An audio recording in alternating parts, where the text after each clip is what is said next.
Hello friends, good morning.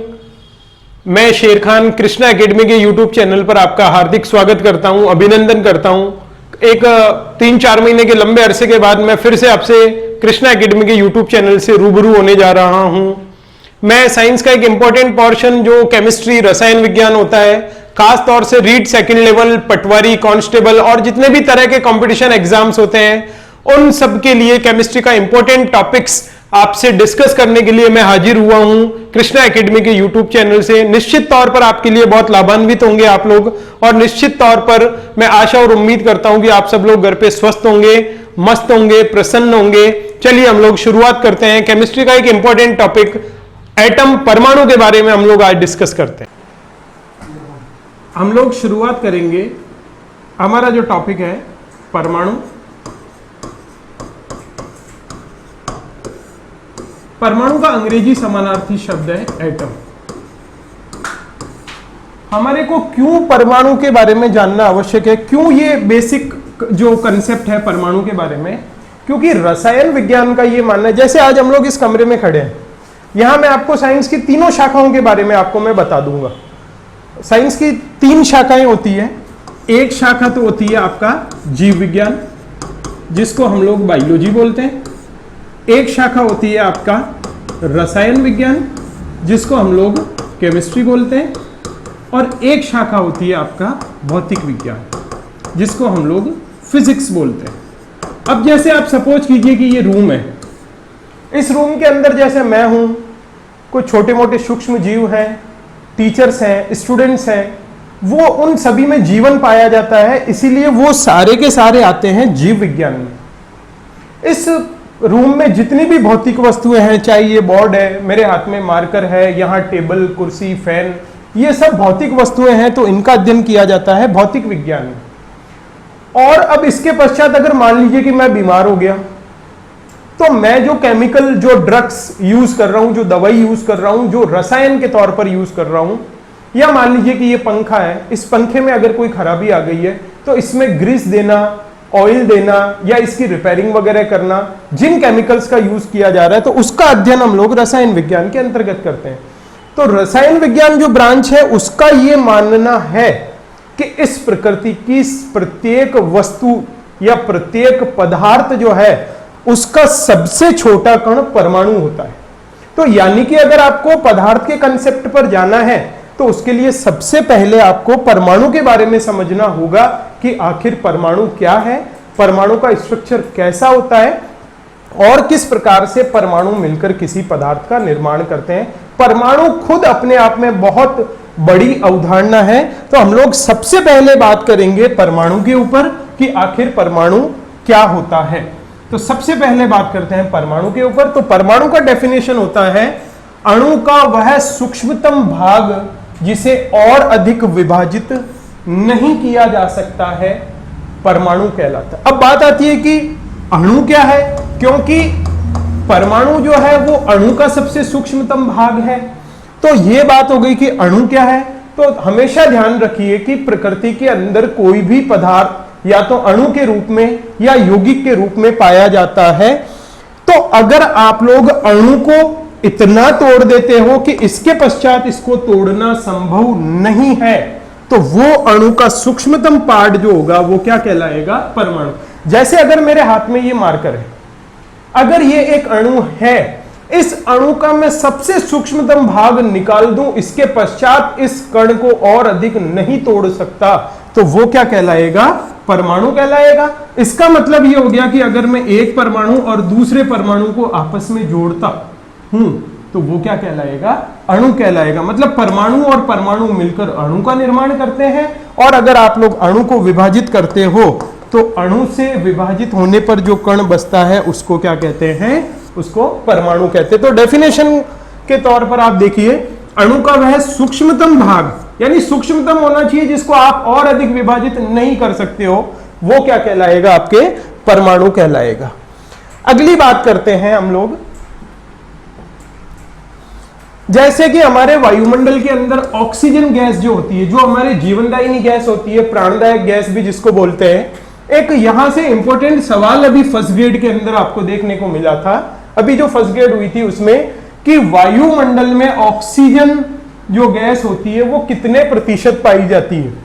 Most important सवाल है, तो आप लोग ध्यान रखिएगा कि हमारे वायुमंडल में ऑक्सीजन 20.94% पाई जाती है। आपको ऑप्शन में लगभग 21% मिलता है, ये बिल्कुल सही आंसर है। और अगर मान लीजिए राउंड फिगर में ना देकर वो इस फिगर में पूछ ले तो 20.94% ऑक्सीजन गैस पाई जाती है। अब अगली बात करते हैं कि ये जो ऑक्सीजन गैस है, ये ऑक्सीजन गैस एक अणु है। ऑक्सीजन गैस क्या है? एक अणु है, क्योंकि इस ऑक्सीजन का फॉर्मूला होता है O2। अब आपको साफ साफ दिख रहा है कि ये जो O2 है, इस O2 में 2 ऑक्सीजन पाए जा रहे हैं। O2 में कितने ऑक्सीजन पाए जा रहे हैं? 2 ऑक्सीजन पाए जा रहे हैं। इसको आपने डिवाइड किया तो 1 ऑक्सीजन ये और 1 ऑक्सीजन ये। अब डियर स्टूडेंट्स, मुझे ये बताइए, क्या इस ऑक्सीजन को आप और अधिक तोड़ सकते हो? जैसे ये लिखा मैंने O2, आपने इसको 2 भागों में तोड़ दिया, ऑक्सीजन और ऑक्सीजन। क्या आप इसको और अधिक तोड़ सकते हो? नहीं, इसको और अधिक नहीं तोड़ सकते हो। तो ये ऑक्सीजन कहलाएगा परमाणु और ये ऑक्सीजन भी क्या कहलाएगा? परमाणु कहलाएगा। अब आप देखिए कि क्या आप इस ऑक्सीजन और इस ऑक्सीजन को जोड़ सकते हैं? यस, हम लोग ऐसा कर सकते हैं। इन दोनों ऑक्सीजन को जब हम लोग जोड़ेंगे तो ऑक्सीजन और ऑक्सीजन को जोड़ने पर हमारे को O2 मिलेगा। अब मुझे आप एक बात बताइए कि ये क्या था? ये आपका था परमाणु, ये भी है आपका परमाणु और ये भी है परमाणु। अभी थोड़ी देर पहले हम लोगों ने डिस्कस किया था कि जब परमाणु और परमाणु को आपस में योग होता है तो किसका निर्माण होता है? अणु का निर्माण होता है। तो ऑक्सीजन O2 जो है वो एक अणु है। जब आप इसको डिवाइड करोगे तो ये ऑक्सीजन और ऑक्सीजन के रूप में आपको मिलेगा। तो यह एक परमाणु है, ये भी एक परमाणु है, ये भी एक परमाणु है। इन दोनों से मिलकर जो बनता है वो एक अणु है। तो सिंपली मैं एक बात कह सकता हूं, अणु को तोड़ने पर परमाणु मिलेगा और परमाणुओं को जोड़ने पर अणु मिलेगा। क्लियर है ये बात? आगे बात करते हैं हम लोग। अब जैसे देखिए, फाइनली एक चीज बता देता हूं आपको, परमाणु प्लस परमाणु मिलकर अणु, अणु डिवाइड होगा तो परमाणु प्लस परमाणु। फॉर एग्जाम्पल जैसे हाइड्रोजन गैस है, हाइड्रोजन गैस का फॉर्मूला होता है H2। H2 क्या है? H2 एक अणु है। Cl2 क्या है? Cl2 एक अणु है। N2 क्या है? N2 एक अणु है। जैसे H2 है, H2 भी एक अणु है। N2 है, N2 भी एक अणु है। O2 है, O2 भी एक अणु है। Cl2 है, Cl2 भी एक अणु है। आपको साफ साफ दिखाई दे रहा है कि ये चारों अणु है। क्या आप इसको तोड़ सकते हो? हाँ, ये H और ये H। बताइए H क्या है? ये भी परमाणु है और ये भी परमाणु है। इसको भी तोड़ दीजिए, ये भी परमाणु है और ये भी परमाणु है। ऑक्सीजन को तोड़ दीजिए, ये ऑक्सीजन परमाणु हो गए। इसी तरीके से क्लोरीन, ये भी परमाणु है। तो इस तरीके से हम लोग अणु और परमाणु में हम लोग विभेद कर सकते हैं कि कौन सा अणु है और कौन सा परमाणु। अब बात आती है कि आखिर जो परमाणु है उसका स्ट्रक्चर कैसा होता है। तो हम लोग आगे बात करते हैं परमाणु की संरचना के बारे में कि परमाणु की संरचना कैसी होती है। आप लोगों को ये डायग्राम बिल्कुल अच्छे से दिखाई दे रहा होगा। ये परमाणु का एक स्ट्रक्चर है। इस परमाणु के अंदर 3 मूलभूत कण पाए जाते हैं। एक तो सबसे पहले जो आप लोग परमाणु का जो स्ट्रक्चर बनाते हैं वो बिल्कुल गोलाकार परमाणु का स्ट्रक्चर बनता है। ये गोला, आप लोगों को ये गोला दिखाई दे रहा है, ये एक परमाणु का स्ट्रक्चर है। इस परमाणु के बिल्कुल बीचों बीच में यहां पर नाभिक पाया जाता है। क्या पाया जाता है? नाभिक पाया जाता है। ये जो है ये नाभिक है। इस नाभिक के अंदर 2 कण पाए जाते हैं, एक तो होता है प्रोटॉन और दूसरा होता है न्यूट्रॉन। इस नाभिक के अंदर पाए जाते हैं और नाभिक के चारों ओर ये जो वर्ताकार सरफेस आपको दिखाई दे रहा है, वर्ताकार कक्षा आपको दिखाई दे रही है, ये कक्षा कहलाती है। और इस कक्षा में एक और कण पाया जाता है जिसका नाम है इलेक्ट्रॉन। तो आप मुझे एक चीज बताइए, ये दूसरा जो स्ट्रक्चर है उसको भी आप लोग देख रहे हो, ये दूसरा टाइप का जो स्ट्रक्चर है, इस दूसरे टाइप के स्ट्रक्चर में आप लोग देख रहे हो कि यहां पर कुछ प्लस है, ब्लू कलर की बॉल्स हैं, रेड कलर की बॉल्स हैं और ग्रीन कलर की बॉल्स हैं। क्या आप मुझे बता सकते हो कि ये जो प्लस वाली जो बॉल है वो किसको इंगित कर रही है? ये ग्रीन वाली बॉल है वो किसको इंगित कर रही है? और जो ये रेड वाली बॉल्स है वो किसको इंगित कर रही है? आपको पता है कि एक परमाणु के अंदर प्रोटॉन और न्यूट्रॉन नाभिक में पाए जाते हैं। कहां पाए जाते हैं? नाभिक में। तो ये मान के चलिए कि इस नाभिक में ये जो ब्लू बॉल है वो प्रोटॉन है, जो ये रेड बॉल है वो न्यूट्रॉन है और ये जो ग्रीन बॉल है वो इलेक्ट्रॉन है। एक बिल्कुल बात हमारे को क्लियरली पता चल गई कि प्रोटॉन और न्यूट्रॉन नाभिक में पाए जाते हैं, जबकि इलेक्ट्रॉन नाभिक के चारों ओर वर्ताकार कक्षाओं में चक्कर लगाते हैं। अगली बात करते हैं हम लोग, एक परमाणु के अंदर 3 मूलभूत कण पाए जाते हैं। कितने मूलभूत कण पाए जाते हैं? 3 पाए जाते हैं। सबसे पहला है प्रोटॉन, P से इंगित करते हैं, दूसरा है न्यूट्रॉन, N से इंगित करते हैं, और तीसरा होता है इलेक्ट्रॉन, E से इंगित करते हैं। ये जो प्रोटॉन होता है उस पर आवेश धनावेश होता है। कैसा होता है? अगर आपको प्रोटॉन लिखना है तो प्रोटॉन जो होता है वो पॉजिटिव होता है। न्यूट्रॉन जो होता है वो बिल्कुल उदासीन होता है, न्यूट्रल होता है। कैसा होता है? न्यूट्रल होता है, उदासीन होता है, यानी कि इस पर ना तो कोई धनावेश होता है और ना ही कोई ऋणावेश होता है। और तीसरा होता है इलेक्ट्रॉन। इलेक्ट्रॉन पर चार्ज होता है नेगेटिव चार्ज। यहां से एक इंपॉर्टेंट सवाल बन के आता है कि जो प्रोटॉन है, इस प्रोटॉन की खोज किसके द्वारा की गई थी? तो प्रोटॉन जो है उसकी खोज की गई थी ई गोल्डस्टीन के द्वारा। किसके द्वारा? ई गोल्डस्टीन के द्वारा प्रोटॉन की खोज की गई। जो ये न्यूट्रॉन है, इस न्यूट्रॉन की खोज जेम्स चैडविक के द्वारा की गई। किसके द्वारा की गई? न्यूट्रॉन की खोज जेम्स चैडविक के द्वारा। और इलेक्ट्रॉन की खोज की गई थी जे थॉमसन के द्वारा। ये तीनों इंपॉर्टेंट सवाल बनते हैं, आप इसके बारे में ध्यान रखें। प्रोटॉन की खोज ई गोल्डस्टीन के द्वारा, न्यूट्रॉन की खोज जेम्स चैडविक के द्वारा, और इलेक्ट्रॉन की खोज जे थॉमसन के द्वारा। हम लोग अब इसका जो स्ट्रक्चर है, हम लोग खुद स्ट्रक्चर बनाते हैं। देखिए, सबसे पहले आपको एक राउंड स्फीयर बनाया, आप लोगों ने एक गोला बनाया। इस गोले में बिल्कुल बीचों बीच के अंदर नाभिक होता है। इस नाभिक के अंदर 2 कण पाए जाते हैं, एक तो होता है प्रोटॉन और एक होता है न्यूट्रॉन। प्रोटॉन तो होता है धनावेशित और न्यूट्रॉन होता है उदासीन। अब इस नाभिक के चारों ओर ये जो गोलाकार पथ आप लोगों को दिखाई दे रहा है, इस पथ पर एक और मूलभूत कण पाया जाता है जिसका नाम क्या है? इलेक्ट्रॉन। तो प्रोटॉन और न्यूट्रॉन नाभिक में पाए जाते हैं और इलेक्ट्रॉन वर्ताकार कक्षाओं में नाभिक के चारों ओर चक्कर लगाते हैं। प्रोटॉन पॉजिटिव होता है, न्यूट्रॉन उदासीन होता है और इलेक्ट्रॉन नेगेटिव पार्टिकल्स होता है। ये आप लोग एक स्ट्रक्चर और देख रहे हो, ये बिल्कुल ये कक्षा कहलाती है और ये नाभिक कहलाता है। क्लियर है बात अच्छे से? इसके बाद में आगे देखते हैं हम लोग। एक छोटी सी बात हम लोग ध्यान रखेंगे कि अब ये जो परमाणु है, इस परमाणु में प्रोटॉन होता है, न्यूट्रॉन होता है और इलेक्ट्रॉन होता है। सपोज कीजिए कि आपके पास में एक परमाणु है जिसका नाम है सोडियम। सोडियम का सिंबल होता है Na और इसका परमाणु क्रमांक जो होता है वो होता है 11। कितना होता है? 11। और इसका जो भार होता है वो होता है 23। अब आप लोग कैसे पता करोगे कि इसमें प्रोटॉन कितने हैं, इसमें न्यूट्रॉन कितने हैं और इसमें इलेक्ट्रॉन कितने हैं? तो आप लोग ध्यान रखिएगा। सबसे पहली बात करते हैं, जैसे ये हम लोगों ने लिखा सोडियम, ये 11 और ये 23। ये जो प्रतीक है, ये वाला जो Na लिखा है, ये इसका प्रतीक कहलाता है। यहां सोडियम के जस्ट नीचे लेफ्ट हैंड पर जो ये नंबर दे रखा है, ये परमाणु क्रमांक कहलाता है। क्या कहलाता है? परमाणु क्रमांक। और ये वाली जो स्थिति है ये कहलाता है भार। इसका क्या कहलाएगा? भार कहलाए। आपको एक बात पता चली गई कि सोडियम का परमाणु क्रमांक 11 है और सोडियम का परमाणु भार 23 है। अब परमाणु क्रमांक कैसे कैलकुलेट किया और हम लोगों ने भार कैसे कैलकुलेट किया, उसके बारे में हम लोग बात करते हैं। तो देखिए आप लोग, ये लिखा था आप लोगों ने सोडियम 1123। इसके बारे में 5 चीजें आपको बिल्कुल अच्छे से पता होनी चाहिए। ये 5 बातें ये हैं। एक तो सबसे पहले ध्यान रखना, क्रमांक को नोट करने का तरीका है प्रोटॉनों की संख्या, यानी कि एक परमाणु में जितने प्रोटॉन होते हैं वो उसका परमाणु क्रमांक कहलाता है। और दूसरा जो होता है भार। एक इंपॉर्टेंट बात आप लोग याद रखना, एक परमाणु का समस्त भार उसके नाभिक में केंद्रित होता है। एक परमाणु का समस्त भार कहां केंद्रित होता है? उसके नाभिक में केंद्रित होता है। मतलब नाभिक में 2 कण पाए जाते हैं, प्रोटॉन और न्यूट्रॉन। यानी कि अगर आपने प्रोटॉन और न्यूट्रॉन दोनों को कैलकुलेट कर दिया है तो वो क्या आ जाएगा? भार आ जाएगा। प्रोटॉन, न्यूट्रॉन और इलेक्ट्रॉन, ये चीजें भी आप लोगों को कैलकुलेट करनी है। तो प्रोटॉन कैलकुलेट क्या करोगे?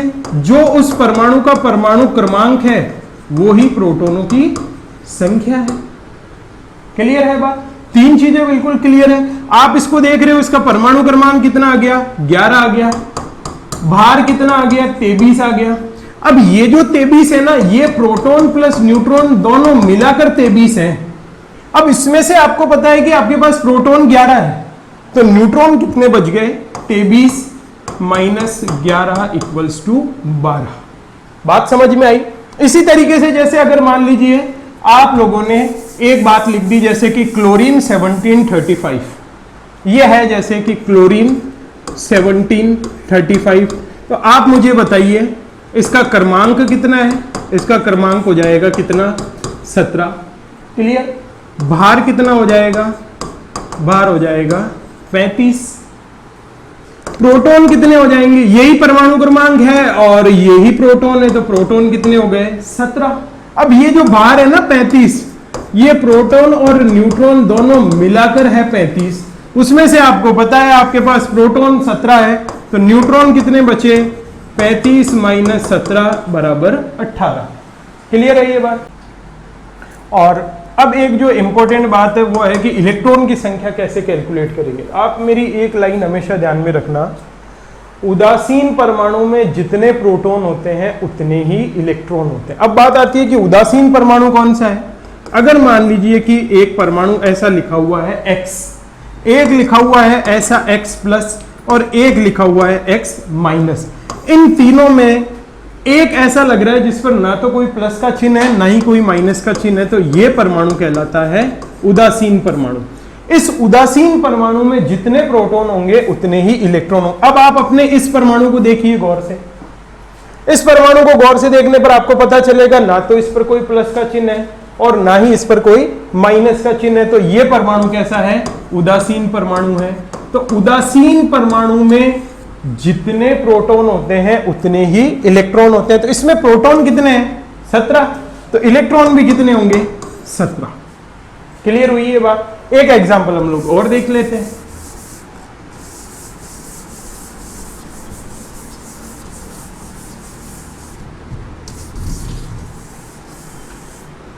जैसे ये लिखा हुआ है आप लोगों का एल्यूमिनियम 1327। आप लोग मुझे ये 5 बातें इसके बारे में बिल्कुल अच्छे से बताएंगे। इसका क्रमांक कितना होगा, क्रमांक होगा 13।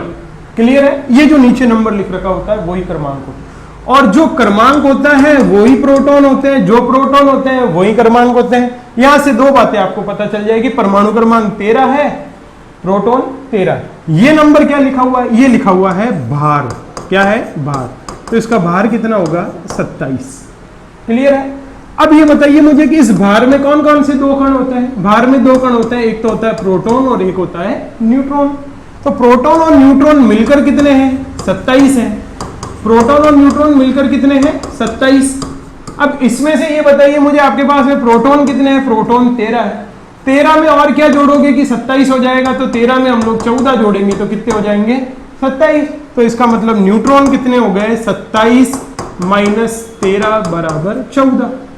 आप ऐसा भी कर सकते हो, इसमें से डायरेक्ट इसको माइनस कर दीजिए, ये न्यूट्रॉन की संख्या आ जाएगी। 27 में से 13 गए 14। अब आप मुझे बताइए कि ये परमाणु उदासीन है, धनावेशित है या ऋणावेशित है। क्या इस पर किसी भी प्रकार का आपको कोई चिन्ह दिखाई दे रहा है, नहीं दे रहा है, तो ये उदासीन परमाणु है। उदासीन परमाणु में जितने प्रोटॉन होते हैं उतने ही इलेक्ट्रॉन होते हैं। तो इसमें प्रोटॉन कितने हैं, 13, तो इसीलिए इलेक्ट्रॉन भी कितने होंगे, 13। क्लियर हुई ये बात अच्छे से। तो इन 5 चीजों के बारे में आपको बिल्कुल अच्छे से क्लियर होना चाहिए। प्रोटॉन, न्यूट्रॉन, इलेक्ट्रॉन, परमाणु क्रमांक, परमाणु भार, इन सब के बारे में क्लियर होना चाहिए। एक छोटी सी हम लोग टेबल फुलफिल कर लेते हैं, उस टेबल से आपको पता चलेगा कि जो है आप लोगों को इसके बारे में, ये एक छोटा सा टेबल आप लोगों के सामने है। इनमें से कुछ फिगर मैंने लिखे हैं, बाकी आप लोगों को कैलकुलेट करके लिखना है। जैसे ये पहला वाला है, इस पहले में देखिए, सबसे पहले अच्छे से देखिए, आप भी चाहें तो अपनी कॉपी के अंदर इसको बिल्कुल अच्छे से बना सकते हैं। यहां पर लिख रखा है परमाणु क्रमांक, यहां लिख रखा है प्रोटॉन, यहां लिख रखा है न्यूट्रॉन, यहां लिख रखा है इलेक्ट्रॉन, और यहां लिख रखा है भार, और यहां लिख रखा है प्रतीक। इनके कुछ कॉलम से कुछ कॉलम्स ब्लैंक है और कुछ कॉलम फिल किए गए हैं। जो कॉलम फिल किए गए हैं उनकी सहायता से जो ब्लैंक कॉलम है उनमें क्या डिजिट आना है, क्या नंबर आना है, उसको आप लोगों को कैलकुलेट करना है। जैसे पहला देखिए कि यह प्रोटॉन लिख रखा है 15। अब किसी परमाणु में 15 प्रोटॉन देखते ही आपके दिमाग में एक चीज सीधी सी उभर के आती है कि सर इसका परमाणु क्रमांक 15 होगा। कितना होगा? 15 होगा। तो परमाणु क्रमांक इसका सीधा सीधा कितना आ गया? 15। एक हम लोगों ने कॉलम फिल कर लिया। अगली बात करते हैं कि इसमें और क्या दे रखा है कि सर इसका भार 31 दे रखा है। भार 31 दे रखा है, परमाणु क्रमांक 15 दे रखा है, तो हम लोग सीधा सीधा इसका ऐसा सिंबल बना सकते हैं x, यहां परमाणु क्रमांक लिख दिया 15, यहां लिख दिया 31। अब मुझे एक बात बताइए, इस 31 में कौन कौन से दो कण पाए जाएंगे? किसका योग है ये भार? ये योग है प्रोटॉन प्लस न्यूट्रॉन का। किसका है? प्रोटॉन प्लस न्यूट्रॉन का। यानी कि 31 जो है वो प्रोटॉन प्लस न्यूट्रॉन दोनों मिलकर है। उसमें से आपके पास में प्रोटॉन 15 है, तो न्यूट्रॉन कितने बच गए? न्यूट्रॉन बच गए 16। अगली बात है, इसमें इलेक्ट्रॉन ज्ञात करना है। उदासीन परमाणु है, उदासीन परमाणु में जितने प्रोटॉन होंगे उतने ही इलेक्ट्रॉन होंगे। ये एक कंप्लीट रो आप लोगों का क्लियर हो गया। बात समझ में आई आप लोगों को? अगली बात करते हैं हम लोग। सेकंड कॉलम ये दे रखा है। इस सेकंड कॉलम के अंदर परमाणु क्रमांक दे रखा है 17, प्रोटॉन न्यूट्रॉन नहीं दे रखा है, इलेक्ट्रॉन 18 दे रखा है, भार 37 दे रखा है और सिंबल नहीं दे रखा है। तो सबसे पहले ये देखिए कि परमाणु क्रमांक 17 दे रखा है, यहां से सीधा सीधा प्रोटॉन आ जाएगा। बताइए प्रोटॉन कितने होंगे? यस 17। इसमें इलेक्ट्रॉन 18 दे रखे हैं। तो देखिए आप लोग, प्रोटॉन तो 17 है और इलेक्ट्रॉन 18 है, जबकि मैंने आपको बताया था कि उदासीन परमाणु में जितने प्रोटॉन होते हैं उतने ही इलेक्ट्रॉन होते हैं।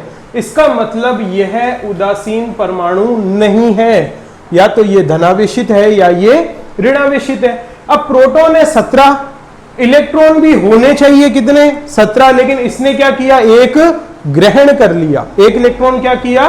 ग्रहण कर लिया। तो जब भी प्रोटॉन कोई ग्रहण करेगा उस पर हमेशा माइनस का चिन्ह आएगा, यानी यह एक ऋणावेशित आयन है। दूसरी बात देखिए, इसका भार दे रखा है 37 भार दे रखा है, यानी कि प्रोटॉन और न्यूट्रॉन दोनों का योग 37 है। उसमें से प्रोटॉन अगर 17 आ गए तो न्यूट्रॉन कितने बचे? 20 बचे। हम लोग इसका प्रतीक लिखेंगे, यहां लिखेंगे 17, यहां लिखेंगे 37।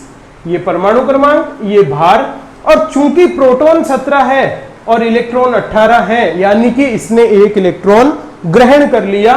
ग्रहण करने के कारण इस पर चिन्ह कौन सा आएगा? माइनस का। अगली बात करते हैं, यहां पर न्यूट्रॉन, तीसरे कॉलम में न्यूट्रॉन दे रखा है 12, और एक सिंबल, सबसे बड़ी बात यहां एक सिंबल दे रखा है। उस सिंबल के अंदर दे रखा है नीचे यहां पर 12। इसका सीधा सीधा मतलब है परमाणु क्रमांक कितना हो गया? 12। अगर परमाणु क्रमांक 12 है तो प्रोटॉन भी कितने हो गए? 12। क्लियर है? यहां देखिए x के ऊपर +2 लगा रखा है। +2 मतलब ये उदासीन परमाणु नहीं है, इस पर +2 लगा रखा है। इसका मतलब इसने क्या किया? 2 इलेक्ट्रॉन का दान कर दिया, 2 इलेक्ट्रॉन का त्याग कर दिया।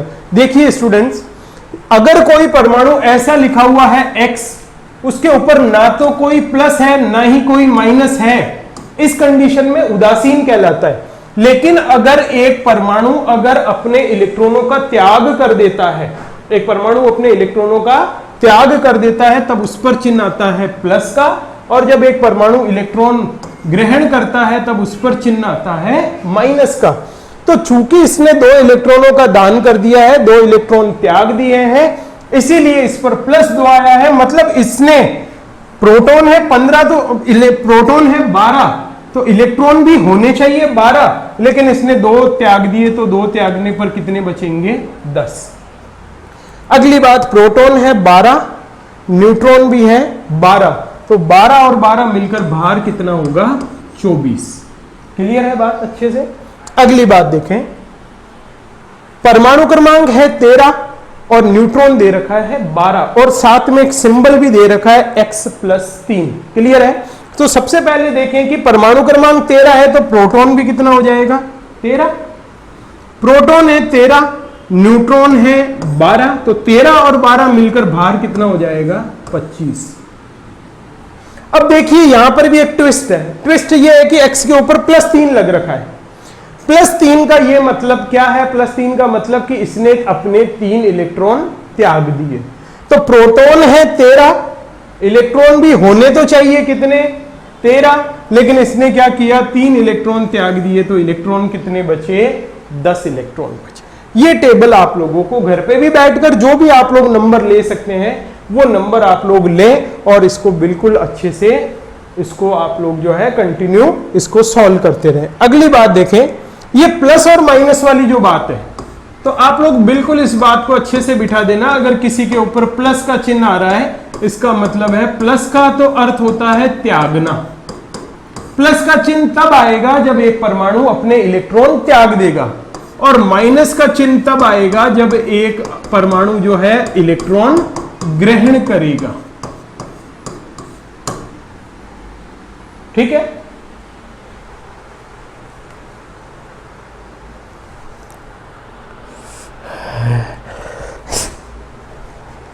रुको,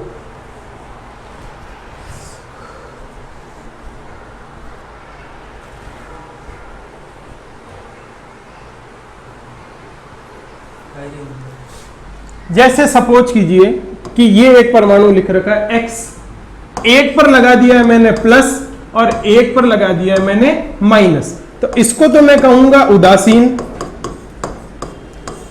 इसको मैं कहूंगा धनावेशित, और इसको मैं कहूंगा ऋणावेशित। क्लियर है? ये प्लस का चिन्ह कब आएगा, जब कोई परमाणु इलेक्ट्रॉन का त्याग कर देगा, और माइनस चिन्ह कब आएगा, जब कोई परमाणु अपने इलेक्ट्रॉन को ग्रहण करेगा। देखिए इसके कुछ एग्जाम्पल हम लोग देखते हैं प्लस और माइनस वाले का, कि दोनों में क्या फर्क आएगा।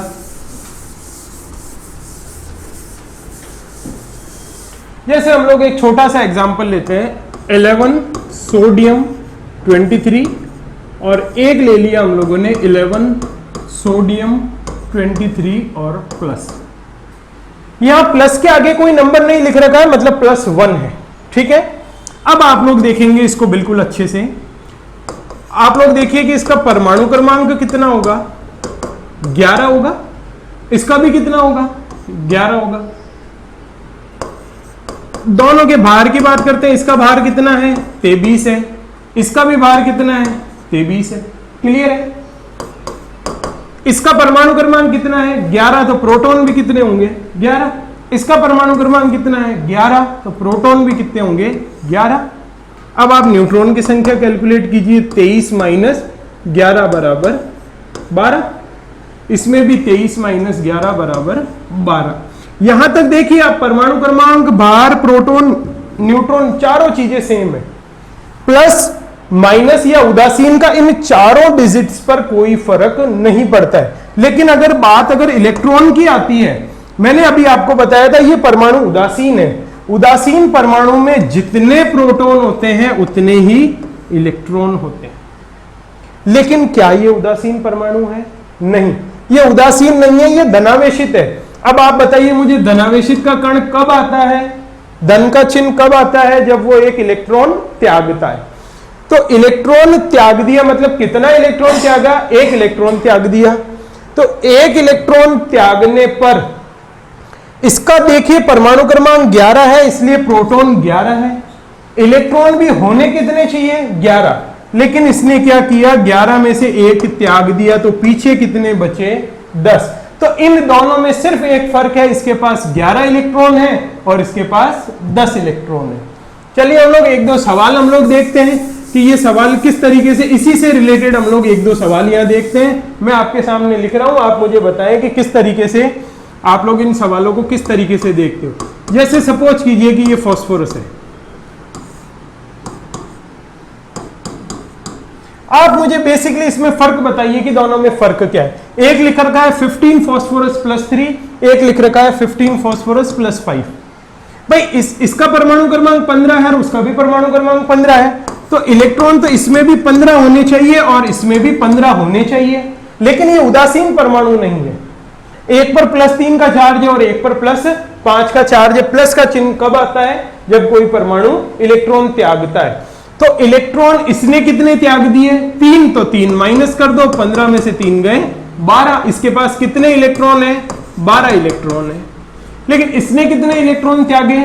5, तो 15 में से 5 गए तो कितने बचे? 10। बात समझ में आई? एक दो एग्जांपल हम लोग और देख लेते हैं।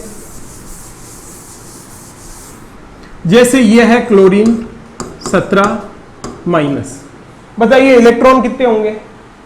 इसने क्या किया? एक इलेक्ट्रॉन ग्रहण कर लिया। होने तो चाहिए कितने? 17, एक ग्रहण कर लिया तो 17 और एक 18। बात समझ में आई? इसी तरीके से जैसे फ्लोरीन है, फ्लोरीन का परमाणु क्रमांक होता है 9, अगर इस पर माइनस का चिन्ह लगा दिया, प्रोटॉन है 9, इलेक्ट्रॉन भी होने चाहिए तो कितने? 9, लेकिन इसने क्या किया? एक ग्रहण कर लिया तो 9 और 1 कितने हो गए? 10 हो गए। बात समझ में आई अच्छे से? प्लस और माइनस का खेल आप लोगों को समझ में आया? अब देखिए एक एग्जांपल हम लोग और ले लेते हैं। जैसे ये है ऑक्सीजन -2, फ्लोरीन और नियोन, और एक हम लोगों ने ले लिया आप लोगों का सोडियम प्लस, ये ले लिया हम लोगों ने। आपको बिल्कुल साफ साफ दिखाई दे रहा है कि ये एक परमाणु है जिस पर माइनस का चिन्ह है, ये एक परमाणु है जिस पर उदासीन है, और ये एक परमाणु है जिस पर प्लस का चिन्ह लगा हुआ है। आप देखिए इसका परमाणु क्रमांक 8 होता है, इसका परमाणु क्रमांक 9 होता है, इसका परमाणु क्रमांक 11 होता है। क्लियर है? इसमें इलेक्ट्रॉन होने तो चाहिए कितने? 8, इसमें होने चाहिए 9, इसमें होने चाहिए 11। क्लियर है? तो ये तो उदासीन है, तो इस उदासीन में ना तो कोई प्लस होगा इलेक्ट्रॉन, ना ही कोई माइनस होगा, यानी कि ये ना तो किसी को इलेक्ट्रॉन देता है और ना ही किसी से इलेक्ट्रॉन ग्रहण करता है। ये वाला जो ऑक्सीजन है, इस ऑक्सीजन के ऊपर -2 चार्ज लग रखा है। -2 का क्या मतलब समझते हो? इसने किसी से 2 इलेक्ट्रॉन ग्रहण कर लिए। तो पहले 8 थे, 8 और 2 मिलाकर कितने हो गए? 10। इसके पास कितने इलेक्ट्रॉन है? 10। अब आप मुझे ये बताइए इसमें इलेक्ट्रॉन कितने होंगे? होने तो चाहिए कितने? 11। इसने क्या किया? एक त्याग दिया, 11 में से एक त्याग दिया, तो पीछे कितने बचे? 10। समझ में आ गई अच्छे से? बिल्कुल। मैं आप लोगों को अभी जितना हम लोगों ने आप लोगों को पढ़ाया है उसमें सिंपली एक बात अपन ने पढ़ी थी कि किसी भी पदार्थ का जो सबसे सूक्ष्मतम कण होता है वो परमाणु कहलाता है। परमाणु जो होता है वो अणु का सबसे सूक्ष्मतम भाग होता है, यानी कि अगर आप लोग एक अणु को डिवाइड करते हो तो वो परमाणु और परमाणु में विभाजित होता है। अणु का वह सूक्ष्मतम भाग जिसे और अधिक विभाजित नहीं किया जा सकता है क्या कहलाता है? परमाणु कहलाता है। अब अगर बात करेंगे कि परमाणु होता कैसा है, तो परमाणु बिल्कुल एक गोलाकार पात होता है। उस परमाणु के बिल्कुल बीचों बीच में क्या होता है? परमाणु के बिल्कुल बीचों बीच में क्या होता है? नाभिक होता है। आप हमें कमेंट बॉक्स में जाकर बता सकते हैं कि नाभिक की खोज किस वैज्ञानिक के द्वारा की गई। बहुत इंपॉर्टेंट सवाल बनता है रीड सेकंड लेवल के लिए कि नाभिक की खोज किसने की। इस नाभिक में 2 मूलभूत कण पाए जाते हैं, प्रोटॉन और न्यूट्रॉन, और इसके चारों ओर कौन चक्कर लगाता है? इलेक्ट्रॉन चक्कर लगाता है। यानी कि एक परमाणु के अंदर कितने मूलभूत कण पाए जाते हैं? 3 मूलभूत कण पाए जाते हैं, प्रोटॉन, न्यूट्रॉन और इलेक्ट्रॉन। प्रोटॉन पर कौन सा आवेश होता है? प्रोटॉन पर धनावेश होता है। न्यूट्रॉन कैसा होता है? न्यूट्रॉन उदासीन होता है। और इलेक्ट्रॉन पर कैसा चार्ज होता है? इलेक्ट्रॉन नेगेटिव होता है। क्लियर है बात अच्छे से? तो ये जो स्ट्रक्चर हम लोगों ने बनाया था, यहाँ प्रोटॉन और न्यूट्रॉन तो नाभिक में पाए जाते हैं और इलेक्ट्रॉन यहाँ पर वर्ताकार कक्षाओं में चक्कर लगाते हैं। इसके बाद में हम लोगों ने देखा था कि किस तरीके से एक परमाणु की 5 चीजें लिखी जा सकती है। एक नया एग्जाम्पल हम लोग ले लेते हैं, जैसे आप लोगों का सिलिकॉन 14 नंबर और यहां पर आता है 28। तो आप मुझे बताइए ये 14 किसको इंगित कर रहा है? ये 14 परमाणु क्रमांक को इंगित करता है। 28 क्या है? 28 इसका भार है। ठीक है, तो क्रमांक हो गया आप लोगों का 14, भार हो गया आप लोगों का 28। ये 2 चीजें तो आपको बिल्कुल देखते ही, जो नीचे नंबर लिख रखा है वो क्रमांक है, ऊपर नंबर लिख रखा है वो भार है। अब ये जो नीचे नंबर लिख रखा है वही प्रोटॉन है, यानी प्रोटॉन बराबर परमाणु क्रमांक और परमाणु क्रमांक बराबर प्रोटॉन। 3 चीजें क्लियर हो गई। अब ये जो परमाणु भार है, प्रोटॉन और न्यूट्रॉन को जोड़ने पर भार आता है, तो प्रोटॉन और न्यूट्रॉन दोनों मिलकर कितने हैं? 28। उनमें आपके पास प्रोटॉन कितने हैं 14, तो मुझे बताइए न्यूट्रॉन कितने बचे, न्यूट्रॉन भी बचे 14। लास्ट इंपॉर्टेंट आप लोगों का मूलभूत कण होता है कौन सा, इलेक्ट्रॉन। क्या ये परमाणु उदासीन है, हाँ उदासीन परमाणु है। क्या पहचान है उदासीन परमाणु की, ना तो इस पर कोई प्लस लग रखा है ना ही इस पर कोई माइनस लग रखा है, तो इसीलिए उदासीन परमाणु है। और हमेशा याद रखना उदासीन परमाणु में जितने प्रोटॉन होते हैं उतने ही इलेक्ट्रॉन होते हैं। तो प्रोटॉन कितने हैं 14, तो इलेक्ट्रॉन भी कितने हो गए 14। ये बात समझ में आई अच्छे से। अगर हम लोग इसी को प्लस और माइनस के तौर पर देखें, यही सिलिकॉन है, अगर मान लीजिए इसके ऊपर आप लोगों ने +4 लगा दिया, तो फिर आप देखिए थोड़ा सा एक फिगर चेंज हो जाएगा। परमाणु क्रमांक तो 14 है, भार कितना है इसका, भार है 28, प्रोटॉन है 14, न्यूट्रॉन भी है 14। लेकिन अब देखिए आप लोग इलेक्ट्रॉन की बात करते हैं, क्या ये उदासीन परमाणु है, नहीं उदासीन नहीं है। कैसे नहीं है, क्योंकि इसके ऊपर +4 लगा हुआ है। प्लस का चिन्ह कब आता है, जब कोई परमाणु इलेक्ट्रॉन त्यागता है। तो इसने कितने इलेक्ट्रॉन त्याग दिए, 4 इलेक्ट्रॉन त्याग दिए, तो होने तो चाहिए 14, 14 में से इसने 4 त्याग दिए, तो पीछे कितने बचे 10 इलेक्ट्रॉन बचे। तो इसमें इलेक्ट्रॉन कितने होंगे 10 होंगे। और अगर केवल सिंपल सिलिकॉन लिखा हुआ होता है ऐसा, तो उसमें इलेक्ट्रॉन कितने होंगे, उसमें इलेक्ट्रॉन 14 होंगे। क्लियर है ये बात अच्छे से। तो ये सारी बातें आप लोगों को समझ में आ गई है। हम लोगों ने आज परमाणु क्रमांक, परमाणु भार, प्रोटॉन, न्यूट्रॉन, इलेक्ट्रॉन, इन सब का कैलकुलेशन करना सीखा है। हम लोग देखते हैं कि ये आपको कितना समझ में आया है। तो हम लोग इससे रिलेटेड 4-5 ऑब्जेक्टिव क्वेश्चन है, उन ऑब्जेक्टिव क्वेश्चंस को हम लोग सॉल्व कर लेते हैं। देखिए आपके सामने ये पहला ऑब्जेक्टिव क्वेश्चन, जैसे ये आप लोगों के सामने पहला सवाल है कि यदि एक परमाणु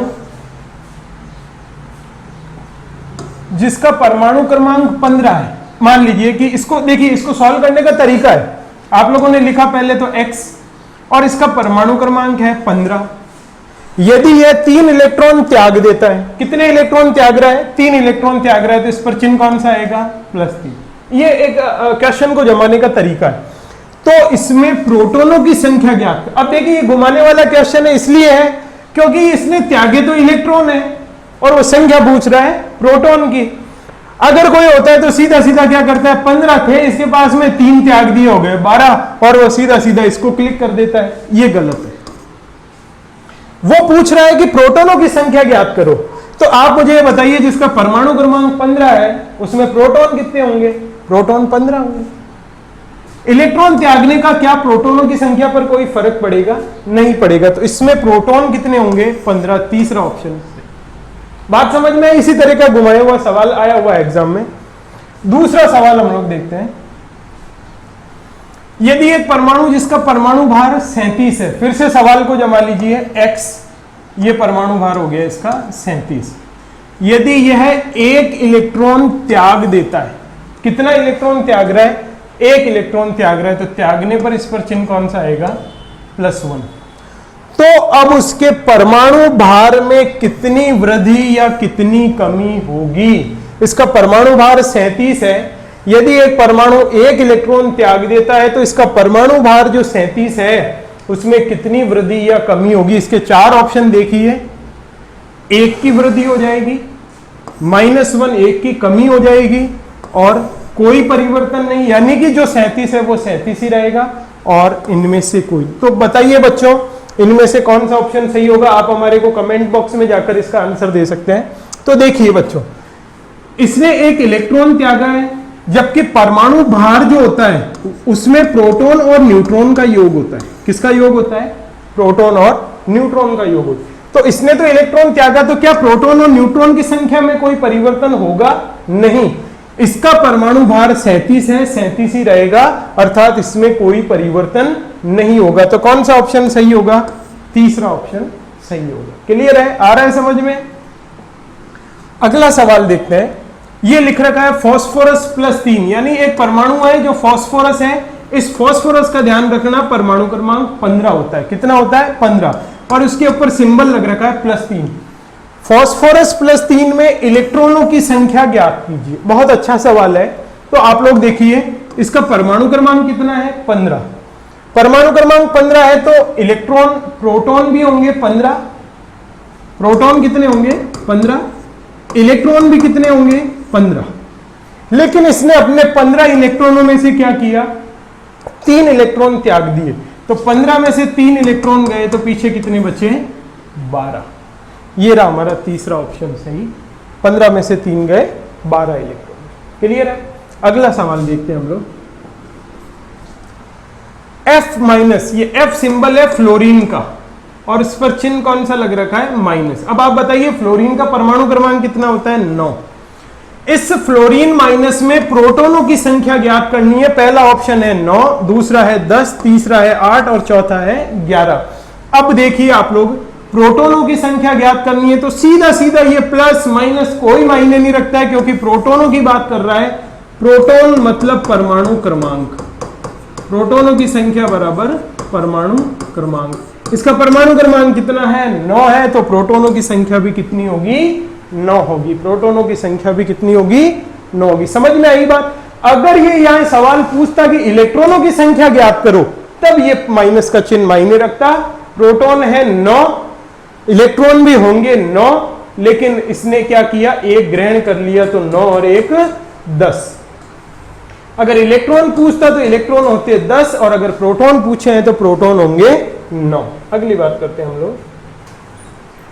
एक परमाणु जिसमें 14 प्रोटॉन है और 14 न्यूट्रॉन है। देखिए सवाल क्या दे रखा है, प्रोटॉन भी है 14, न्यूट्रॉन भी है 14।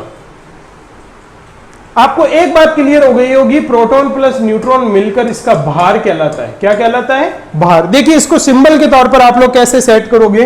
पहले लिखा x, प्रोटॉन कितने हैं 14, तो परमाणु क्रमांक भी कितना हो गया 14। दूसरी बात यहां लिखते हैं भार, तो भार में आप देखिए कि प्रोटॉन भी 14 है, न्यूट्रॉन भी 14 है, तो भार कितना हो गया, भार हो गया 28। दोनों का योग कर देंगे, यहां क्लियर हो गया। अगली बात है, यदि यह 4 इलेक्ट्रॉन त्याग देता है, कितने इलेक्ट्रॉन त्याग रहा है 4 इलेक्ट्रॉन त्याग रहा है, तो चिन्ह कौन सा लग जाएगा +4। क्लियर है। ये इसका सिंबल सेट हो गया। क्लियर है, ये इसका सिंबल सेट हो गया। अब पूछ रहा है कि इसका भार क्या होगा, इसके बारे में पूछ रहा है कि भार क्या होगा। क्या इलेक्ट्रॉन त्यागने या ग्रहण करने पर भार में कोई परिवर्तन होता है, नहीं होता, इसलिए भार भी कितना होगा 28 होगा। तो कौन सा ऑप्शन सही होगा, तीसरा ऑप्शन। क्लियर है, अच्छे से बात समझ में आ गई। नेक्स्ट सवाल देखते हैं हम लोग। एक सिंबल दे रखा है आपके सामने O-2, O मतलब ऑक्सीजन। सीधे सीधा ऑक्सीजन आती है हमारे दिमाग में, सवाल आ गया ऑक्सीजन का परमाणु क्रमांक कितना होता है 8 होता है। परमाणु क्रमांक 8 है, ऊपर -2 का चिन्ह लग रखा है, यानी इसने 2 इलेक्ट्रॉन ग्रहण कर लिए। लेकिन इसने देखिए सवाल घुमाकर पूछा है, हमारे माइंड में सीधा -2 देखते ही समझ में आता है इसने 2 इलेक्ट्रॉन ग्रहण कर लिए। हम लोग सीधा चले जाते हैं कि होंगे कितने 10। लेकिन ये क्या पूछ रहा है, प्रोटॉन पूछ रहा है। तो प्रोटॉन क्या होता है, परमाणु क्रमांक होता है। तो परमाणु क्रमांक अगर 8 है तो प्रोटॉन भी कितना होगा 8 होगा। तो सही ऑप्शन कौन सा होगा 8। अच्छा चलो बताओ, अगर इसमें इलेक्ट्रॉन की संख्या पूछता तो बताइए फिर इलेक्ट्रॉन कितना होता है इसमें। तो देखिए प्रोटॉन है 8, इसने इलेक्ट्रॉन भी होंगे 8, इसने क्या किया 2 ग्रहण कर लिए, तो 8 और 2 10 इलेक्ट्रॉन होते। लेकिन क्या पूछ रहा है, प्रोटॉन के बारे में पूछ रहा है, इसलिए प्रोटॉन कितने होंगे 8 ही होंगे। इसी तरीके से ये 6 सवाल हम लोगों ने आज सॉल्व किए। निश्चित तौर पर आप लोगों को बहुत वीडियो देखकर अच्छा लगा होगा, आप लोगों को पता चला होगा किस तरीके से प्रोटॉन, न्यूट्रॉन, इलेक्ट्रॉन, परमाणु क्रमांक और परमाणु भार कैलकुलेट किया जाता है। इसी के साथ हम लोगों ने ये जो 6 क्वेश्चंस हैं, इन 6 क्वेश्चंस को हम लोगों ने बिल्कुल अच्छे से सॉल्व किया है। निश्चित तौर पर आप इससे लाभान्वित होंगे और इसमें आपको किसी भी प्रकार की कोई परेशानी, कोई असुविधा हो रही है तो निश्चित तौर पर आप हमें कमेंट बॉक्स में जाकर आप अपनी असुविधा, आप अपने जो परेशानी आई है उसको आप हमें कमेंट बॉक्स में लिखकर बताएं। निश्चित तौर पर आपकी परेशानी को दूर किया जाएगा। हम सदैव स्टूडेंट्स आपके साथ हैं। आप लोग भी कॉन्फिडेंटली आप लोग घर पर रहकर मेहनत करते रहिए। कई बच्चे ये सोच रहे हैं कि नहीं अभी तो कोरोना चल रहा है तो पता नहीं एग्जाम कब होंगे। एग्जाम जब भी होंगे उसके बारे में आपको नहीं सोचना है, आपको रेगुलरली इसके बारे में कंटिन्यू प्रैक्टिस करते जाना है।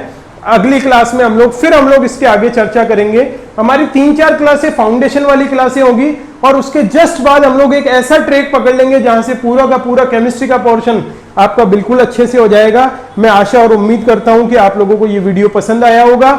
अगर आपको ये वीडियो पसंद आता है तो आप कृष्णा एकेडमी के यूट्यूब चैनल को लाइक करें, सब्सक्राइब करें। निश्चित तौर पर ये आपके लिए बहुत हेल्पफुल होगा। आप अपने घर पर बैठकर कृष्णा एकेडमी की बहुत ही मेहनती और अनुभवी फैकल्टीज का आप घर बैठकर लाभ उठा सकते हैं।